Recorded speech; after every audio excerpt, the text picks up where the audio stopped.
안녕하세요. 김깜깜입니다.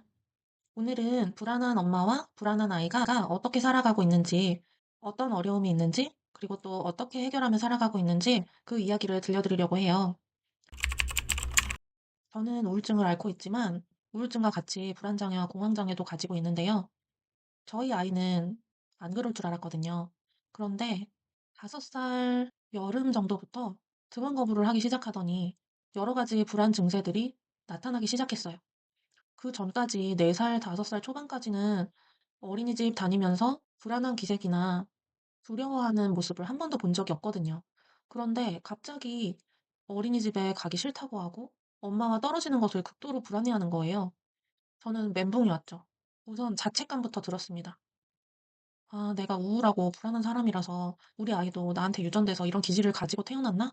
그게 아니면 내가 독박 육아하면서 오로지 나만 아이랑 같이 상호작용을 하다 보니까 아이가 결국은 내 성향을 닮게 된 거 아닐까?' 이런 생각들 때문에 자책감도 많이 들고 육아에 참여를 많이 안 해준 남편도 괜히 원망스러운 거예요. 그런데 지난 영상에서 말했듯이 이런 자책감들은 육아에 전혀 도움이 되질 않잖아요. 그래서 저는 자책감을 갖는 시간을 차라리 아이에게 어떤 도움을 줄 수 있을지 방법을 찾아보는 에너지로 바꾸기 시작했습니다. 그래서 그때부터 온갖 포털 사이트에다가 아이 등원 거부, 불안한 아이 뭐 이런 키워드로 검색을 하기 시작했어요. 유튜브에도 불안한 아이 등원 거부 관련된 영상을 여러 개 찾아봤고요. 또 책으로도 불안한 아이 관련된 책들, 또 아이 육아법에 대해서 나온 책 중에 등원 거부를 하는 아이들에 관련된 챕터 이런 것들을 싹 다 읽기 시작했어요. 그리고 그때부터 제가 아이를 대하는 방법이 조금 달라졌죠. 어떻게 대하게 됐는지는 먼저 어떤 어려움이 있었는지부터 말씀드리고 후반부에 말씀을 드릴게요. 불안한 엄마가 불안한 아이랑 살면 가장 어려운 점은 서로서로 감정이 전이가 된다는 점이에요. 제가 슬프고 불안하면 아이도 금방 그 감정을 캐치해서 자기도 다운이 되고 또 아이가 불안해하고 걱정을 하면 그 모습에 제가 또 속상하고 저까지 슬퍼지는 거예요. 그래서 제가 조금이라도 한숨을 쉰다거나 얼굴에 불편한 기색이 나타나면 아이가 금방 엄마 왜 그래? 엄마 기분 안 좋아? 엄마 무슨 일 있어? 이러고 자꾸 확인하듯이 물어봐요. 그러면 저는 애써 아닌 척을 하거든요. 그렇지만 아이는 이미 알고 그런 질문을 한 것 자체가 아이는 이미 알고 있다는 거예요. 그리고 저도 마찬가지예요. 아이가 조금만 좀 다운된 모습을 보이면 "왜 그래? 뭐 기분 나쁜 일 있었어? 속상한 일 있었어?" 이렇게 꼭 물어보게 돼요. 그냥 사소한 것들은 좀 지나치고 말 법도 한데 저도 또 그런 성격이 아니다 보니까 꼭 물어보게 돼요. 그리고 두 번째 어려운 점은 아이가 나아지는 속도가 너무 느려요. 제가 불안과 등원 거부에 관련된 내용들을 많이 찾아봤다고 했잖아요. 그래서 그런 곳에서 제안해 준 방법들을 가지고 아이를 대할 때 열심히 적용을 했어요. 그런데 아이가 이 방법들에 대한 반응으로 좋아지기도 하고 또 어떤 날은 오히려 더 뒷걸음질 치기도 하는 거예요. 그래서 좋아진 날도 마냥 좋아할 수가 없더라고요. 왜냐하면 언제 또 다시 아이가 불안해하고 유치원 안 간다고 하고 그럴지 모르기 때문에요. 그럴 때마다 정말 '이 노력이 다 무슨 소용인가. 내가 헛짓거리하고 있는 거 아닌가.' 하는 그런 무기력함이 찾아오고 굉장히 많이 속이 상해요. 그렇지만 어쩌겠어요. 그냥 묵묵히 꾸준히 하던 방법을 계속 하는 수밖에 없습니다. 엄마라면 그래야 하는 것 같아요. 그리고 세 번째는 불안한 아이한테는 일정한 루틴이 굉장히 중요하거든요. 그래야 불확실한 미래에 대한 두려움을 없앨 수 있고, 그래야 아이도 안정적으로 일상을 보낼 수 있는 거거든요. 그런데 저도 멘탈이 불안정하다 보니까 어떤 날은 기분 좋게 아이와 잘 지내다가도 또 어떤 날은 아이 때문에 아니면 아이가 아닌 다른 이유로 남편과 싸웠다거나 친정이나 시가와 트러블이 있었다거나 이런 일들이 있으면 아이에게 평소처럼 엄마의 모습을 보여주기가 굉장히 힘들어요. 그래도 웬만하면 아이가 평소에 생활하던 루틴을 지켜주려고 하는데 그 루틴을 지키기가 힘들고 오늘은 그냥 마냥 쉬고 싶고 아이와 놀이하는 게 귀찮아지고 그냥 TV나 보라고 하고 싶고 그런 마음과 또 아이를 평소처럼 잘 대해줘야 한다는 마음이 머릿속에서 끊임없이 싸워요. 그걸 또 이겨내야 하는 게 엄마의 역할이겠죠? 이 외에도 엄마와 아이가 서로 겪는 어려움들은 많이 있을 수 있는데요. 일단 이 정도로만 얘기를 드리고 다음으로는 제가 아이의 불안과 불안 증상들을 해결하기 위해서 어떤 노력을 했는지, 그리고 저 자신을 위해서도 어떤 노력을 했는지 말씀을 드리도록 하겠습니다. 첫 번째 해결 방법은 저를 몰아붙이지 않는 거예요. 아이를 등원시키고 집안일도 해야 돼. 유튜브도 해야 돼. 이것저것 할 게 너무 많아요. 그렇게 하루를 보내다 보면 하루 종일 앉아 있을 시간 없이 그냥 학원 시간이 다가와요. 그런 피곤한 상태로 아이를 맞이하게 되면 아이랑 놀아주기도 귀찮아지고 아이를 마냥 웃는 얼굴로 대하기가 쉽지가 않더라고요. 그래서 집안일이나 제 자기 계발을 위한 활동이라든지 그런 것들을 너무 자신을 몰아붙이지 않고 적당히 쉬는 시간을 주면서 저의 몸과 마음이 여유로워질 수 있도록 저 자신을 챙기는 편이에요. 그렇게 여유로운 마음으로 아이를 만나러 가면 아이가 더 보고 싶고 아이와 함께하는 시간들이 즐겁고 행복하게 느껴지더라고요.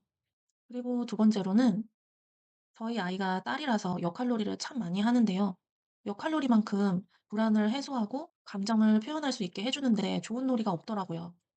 저희 아이는 역할놀이를 너무 좋아해서 아침에 눈 뜨면서부터 시작해서 잠들기 전까지 하려고 해요. 하루 종일 그것만 해도 애는 너무 행복해요. 그런데 아시겠지만 역할놀이라는 게 어른들 입장에서는 상당히 기빨리는 놀이거든요.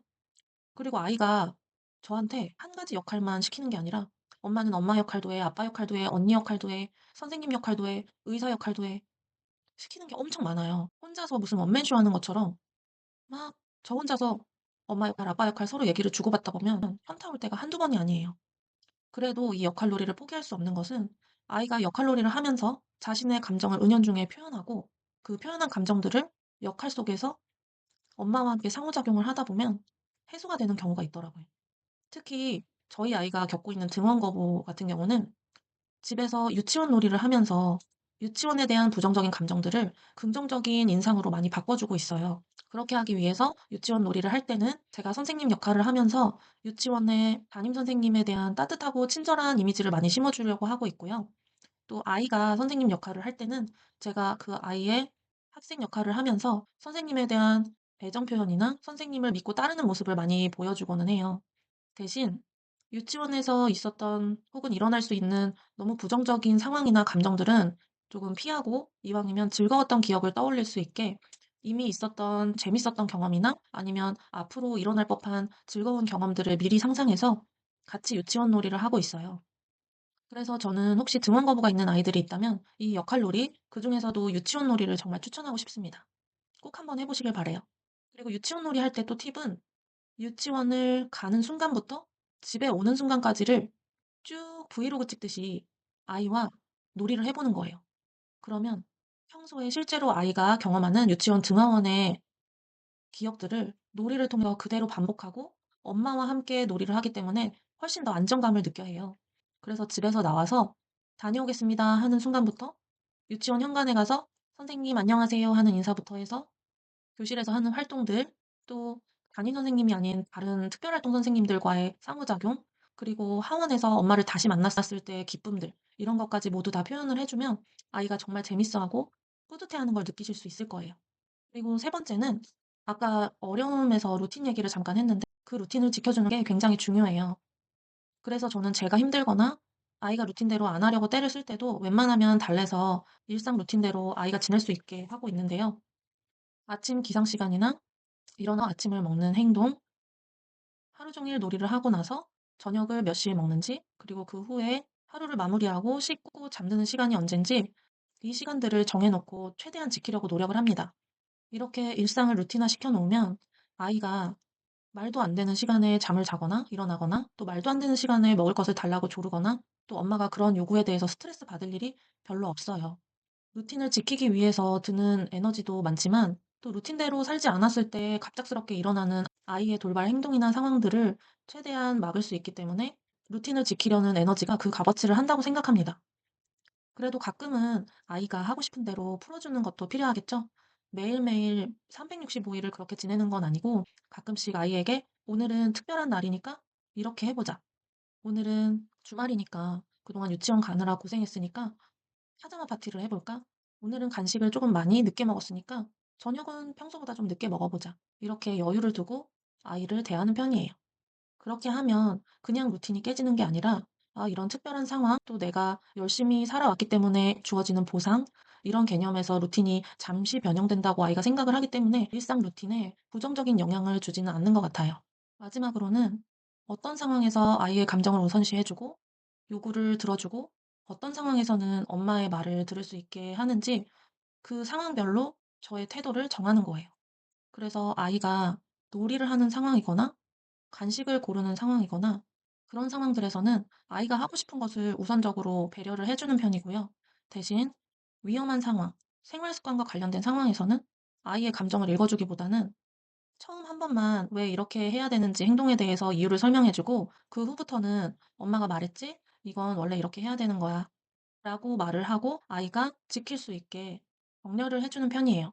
그전에는 아이가 고를 수 있는 것도 제가 통제를 하려고 했는데 그렇게 한다고 해서 아이가 빨리 제 말을 듣는 것도 아니더라고요. 예를 들어서 아침에 옷을 빨리 입고 유치원에 가야 하는데 제가 빨리빨리 "이거 옷 입어. 바지 입어. 양말 입어." 이렇게 통제를 하면서 시키면 아이가 꾸물럭꾸물럭하면서 진짜 말을 안 들어요. 그런데 제가 다르게 대화를 시도해 보니까 물론 꾸물럭꾸물럭 되는 건 비슷하지만 그래도 아이가 좀 더 제 말을 들으려고 노력을 하고 시간도 쪼끔이라도 더 짧아지는 것 같아요.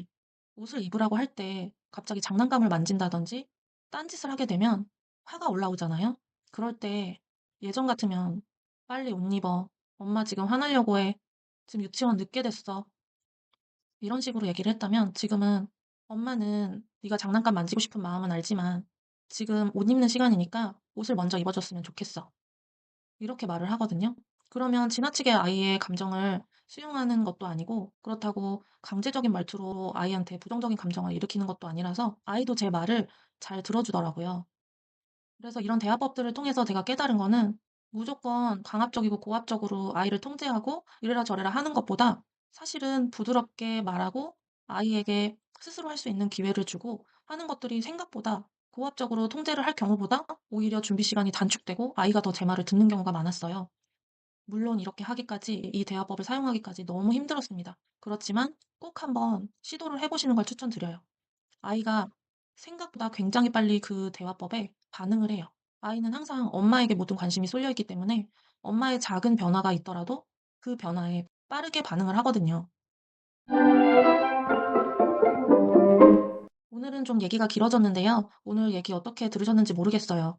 제가 육아 전문가는 아니지만 아이의 불안 때문에 열심히 공부했고 또 실제 상황에서 활용했던 후기를 같이 공유해 본 거니까 혹시 이런 문제로 힘들어하시는 엄마가 계시다면 제가 말씀드린 방법도 한번 시도해 보시면 좋을 것 같아요. 그럼 오늘 영상 여기서 마치고요. 다음에도 같이 공감할 수 있고 힘낼 수 있는 이야기로 찾아오겠습니다. 감사합니다.